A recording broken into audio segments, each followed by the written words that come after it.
Ja, hallo zusammen, mein Name ist Ludwig und neben mir sitzt Pandora Blake. Sie ist ein BDSM-Model aus Großbritannien, seit neuestem auch als Produzentin tätig, macht ihre eigenen Videos und wird demnächst ihre eigene Website starten. Mit sehr schön gemachten Dingen. Ich bin natürlich voreingenommen, weil ich da unter anderem selber mitgespielt habe, aber es ist wirklich sehr, sehr schön gemachtes Zeug. Aber vor allem ist Pandora heute hier, weil sie eine der bekanntesten Bloggerinnen in der englischen BDSM-Szene ist und weil sie sich auch sehr für das Thema Politik und BDSM interessiert und für Feminismus und BDSM und deshalb hier natürlich ein ganz besonders interessanter Gast ist, um über diese Dinge zu sprechen. Wir machen das Interview auf Englisch, werden das auch nicht bewusst einfach halten, weil wenn ich eins nicht ausstehen kann, dann sind das Leute, die sich ihrem Publikum gegenüber herablassend verhalten, also werde ich das nicht tun. Wir werden das Interview also so führen, als ob wir hier vor lauter Engländern sitzen würden.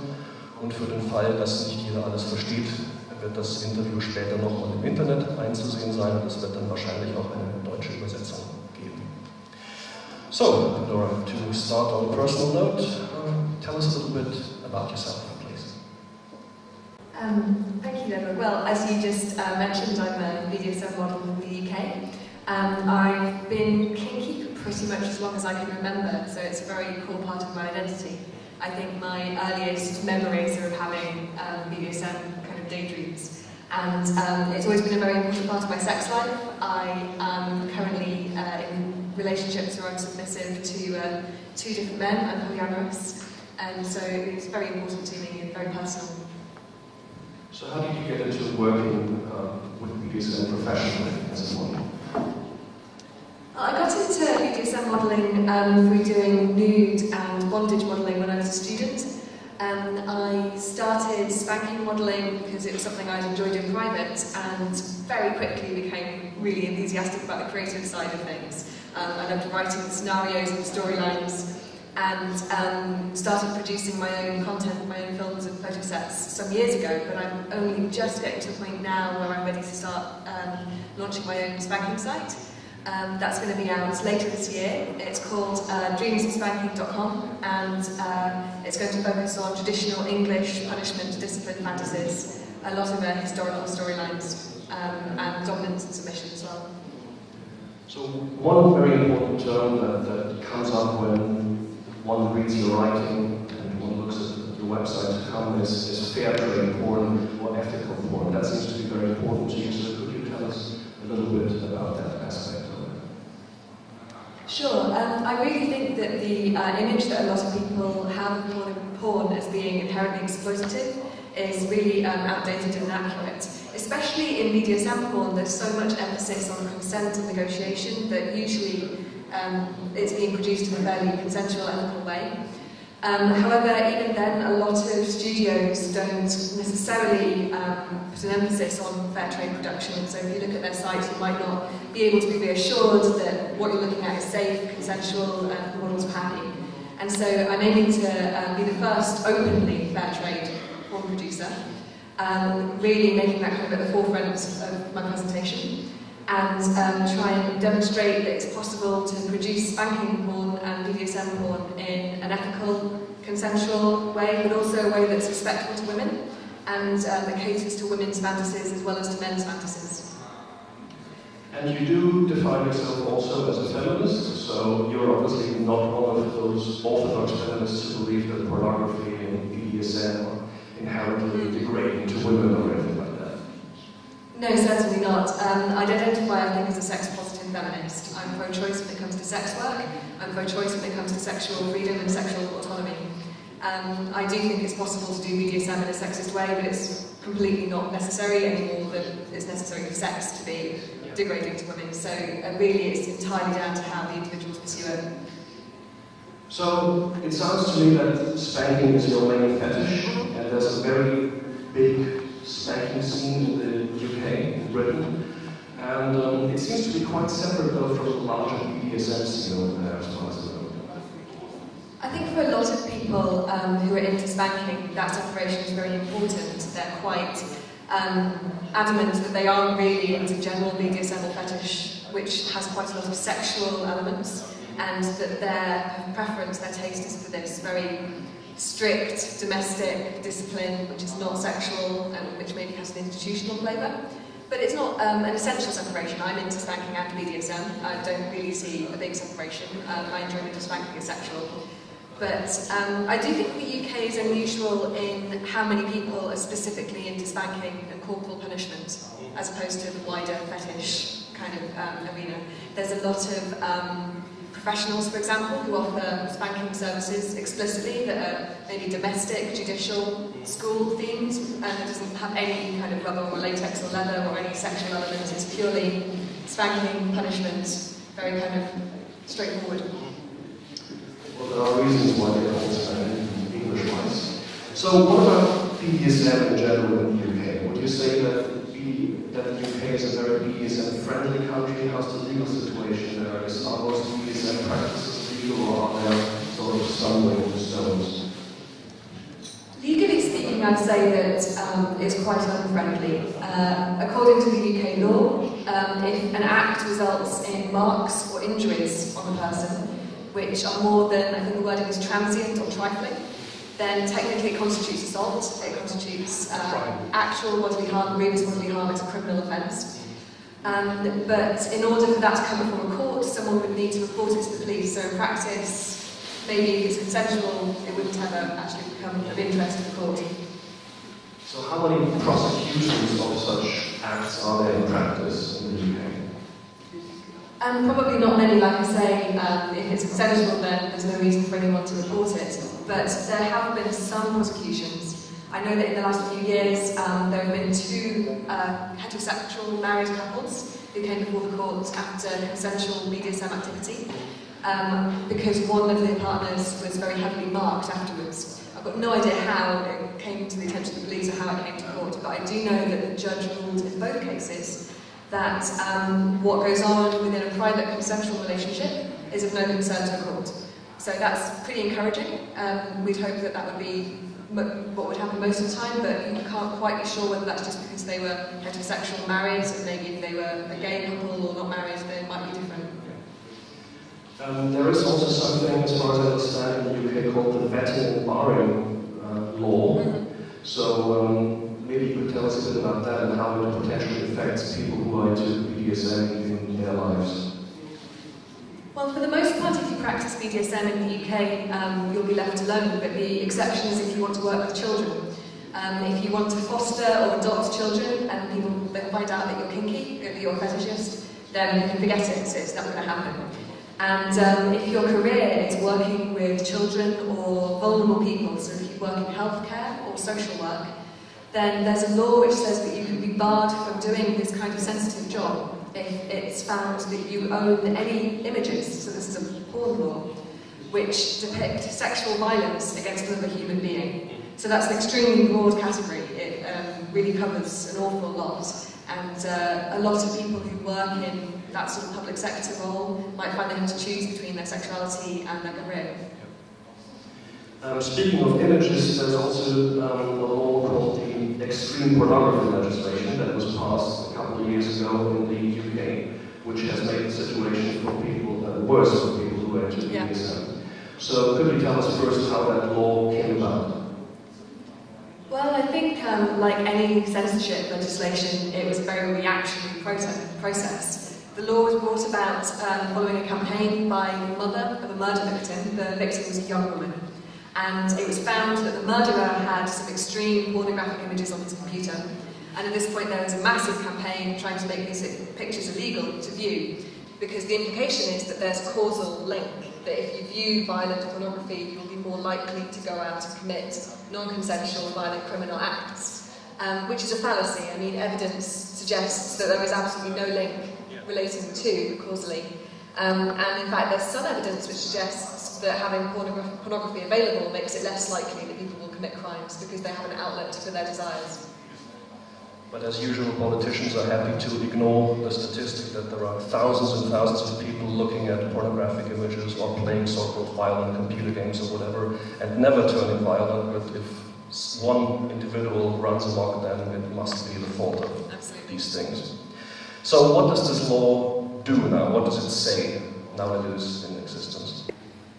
The law, the colloquial name is the Extreme Porn Law, but the actual act is the Criminal Justice and Immigration Act. It was brought in 2008, and it makes it illegal to possess rather than to create, so that's the difference. To possess any image which is a pornographic image and which explicitly and realistically portrays an act which threatens a person's life, or an act which could result or be seen to result in serious harm to that person's anus, breasts or genitals.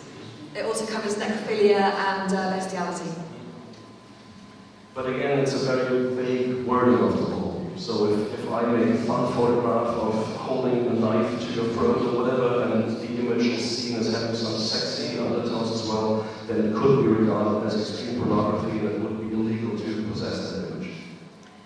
Yes, I mean, the wording of the law sounds very specific, but as you point out, it's really not at all. And the problem, I think, is really in the leaning on it being a sexual image or being a pornographic image. Obviously, this is necessary because if they'd made any image that threatened a person's life or caused serious harm to their bits, pieces, illegal, then they would be making all of the entertainment industry, all of TV, films illegal, and they couldn't do that. So they've created this double standard where images that are created for purposes of sexual arousal are held to a different moral standard than images which are produced to stimulate other physical responses. And personally, I don't think there's a difference between, responding with tears or laughter or sexual arousal. They're all involuntary physical responses. You shouldn't really create a thought crime around that. Yeah. So have there been many prosecutions of extreme pornography now that the law is in place? There have been some. There have been some patents as well. They've all been of men, for a start. And I would say that 90–95% of the prosecutions have been brought in conjunction with other laws that already existed. So, for example, child porn is quite a common one. If someone's being prosecuted for possession of child porn, then they'll often bolster the charge by adding the extreme porn charge to it. But in isolation, it's not really very common. There haven't been that many.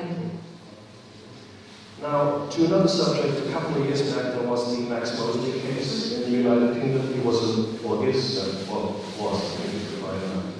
president, but he was a big figure in Formula 1 racing, and there was a big scandal around him for being into BDSM and having allegedly an orgy, a BDSM orgy. He hadn't done anything illegal even, but still he found himself in the tabloid papers and with some very negative repercussions on his life. Yes, actually he just engaged in a private spanking party with a prison theme with some friends of ours, and there was no sex involved. And he said that his life had been ruined and his marriage is broken up, and his reputation has been forever associated with this. He didn't do anything illegal at all, and in fact that was never really the issue. The scandal was never about him doing something illegal. It was always the press using this private, intimate information to create a scandal, a sensationalistic story, which then brings him into disrepute. And this happens quite a lot, actually, more than you might think. So the situation with the tabloid press is particularly bad then in the UK, would you say? I don't know how that compares to other countries, but I know people who've been personally affected by it. There's a website called Northern Spanking, which actually in the UK has a particularly good reputation for being friendly, ethical, safe. If someone wants to do modelling for the first time, you'll refer them to them because they're very, they look after people very well. And the couple who run that are lovely, lovely people. They were the victims of exactly this sort of thing. It was a local tabloid newspaper, and they had a slow news day, and they ran a story exposing this sex website owners, saying that it was horrible that they were producing this pornography, it was very violent, it was just down the road from his primary school or something, it was really quite stupid. And you might look at it and say, well, that's stupid, but Paul lost his job as a result of this, and they've had a lot of personal kind of stress and trauma relating to it. It can have very real consequences, and you don't need to do anything illegal, or even to be as famous as Max Mosley, to be a victim of this kind of sensationalistic reporting by the media.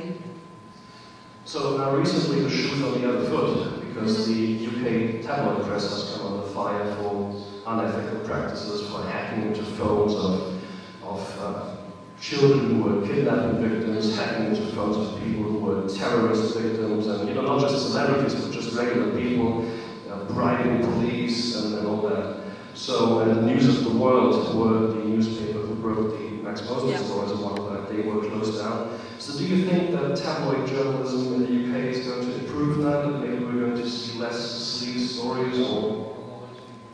Well, the News of the World has been shut down, but the News Anchor International has started The Sun on Sunday, which is pretty much going to exactly replace it. And News International own a whole range of newspapers, not just tabloid, but broadsheets as well. I mean, The Times is owned by Murdoch. So it's not really just the tabloid press in the UK that does this. I mean, the Independent, which is very respectable and actually left of centre, broadsheet newspaper, recently ran a really horrendous story which was related to another murder case. So what happened was there was this young woman murdered, and in the trial, the defence of the person who was accused used the fact that her father, so this is the father of the victim, they found out that he'd had bondage equipment and bondage magazines in his house, and they hounded him and cross-examined him in a very invasive, abusive way in front of the court, implying that the fact that he was into bondage meant he was a bad parent, that his witness statement was not credible, and that it had all sorts of implications on the case. And the Independent ran a commentary which agreed with this, basically saying that they had absolutely every right to kind of draw these conclusions, and that it was very worrying, you know, that the father of children would have this kind of horrendous stuff in his house. So, I mean, it's not just tabloids that are stooping that low. Yeah. I read that article too, and I was relieved to read, though, that most of the comments made by readers under the article totally disagreed with the article and called out the journalists for bigotry and pointing out that BDSM does not have any links to violent behavior. You know, if you're BDSM, you're just as likely or unlikely to commit violent crimes as any non-gay person. So, if you are into BDSM in the UK and you find yourself as the victim of such press attention or whatever, are there any groups that you can go to, like BVSM, are there similar groups in the United Kingdom? There are a couple of campaign groups which are active on these issues. One is the Consenting Adult Action Network, which is CAAN. I think they're CAAN.org, possibly .org.uk, and they campaign for the right for adults to, consenting adults to do whatever they want in private. And they're quite active about the extreme broad legislation. There's also Backlash UK. Backlash UK campaign on various issues relating to sexual freedom and freedom of sexual expression. So they've got all sorts of legal resources and advice which you could possibly turn to. But I think if you're the victim of this sort of thing, I mean, obviously people who have jobs have a lot to worry about. Maybe if you have a sensitive career in the UK, you should be quite careful not to put any public information about your kinky lifestyle on the internet. But you might find that people that you know are much more supportive than you might expect. That the kind of scaremongering and sensationalism that happens in the press isn't really mirrored by the general public.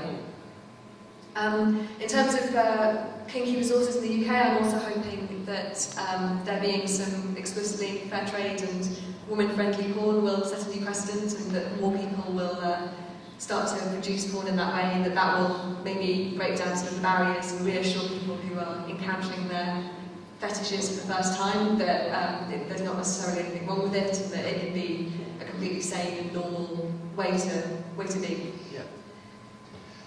Hopefully. So, thank you very much for the interview. Und falls irgendjemand Fragen haben sollte, kann er die gerne stellen.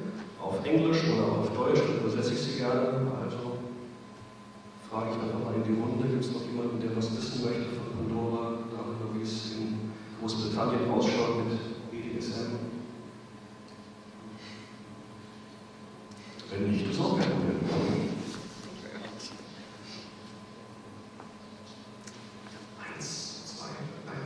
Gut, also dann würde ich sagen, war's das. Danke fürs Zuhören und vielleicht bis nächstes Jahr.